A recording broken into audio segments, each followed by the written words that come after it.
Well, when I was called by Rick to come down and look at these, I've run museums for 30 years and dealt with a lot of material over the years.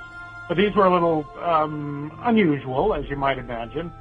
A newscast came on, and it was about the Soviet Union. They were, not the Soviet, I'm sorry, Russia, and by this time.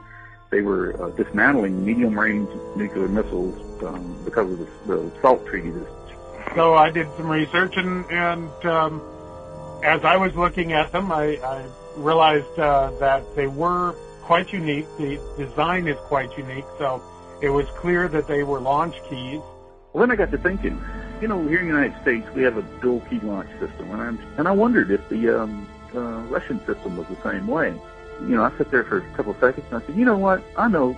I'm going to ask General Glaskov if they actually have a dual launch system, and if so, can you get his hands on some of those keys? What are they doing with those keys?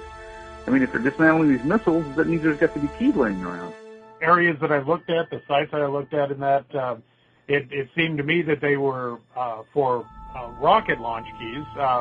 And obviously, I've talked to you since then and seen some of the research that you have done that it appears that they're actually ICBM launch keys instead.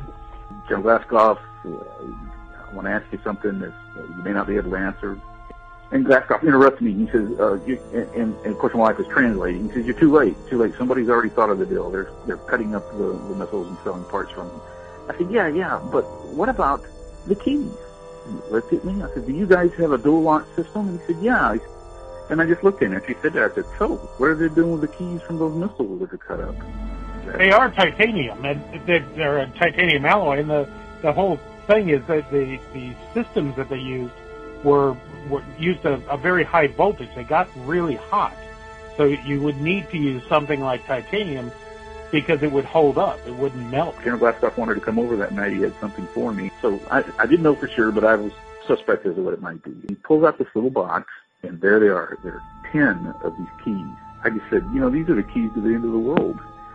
And I got goosebumps. I mean, it was amazing to realize what these things represented. They're the ultimate representation of the Cold War. Because when these things turned, the Russian missiles had no way of coming back. We need to talk about this. We need to remember the things that we learned during the Cold War.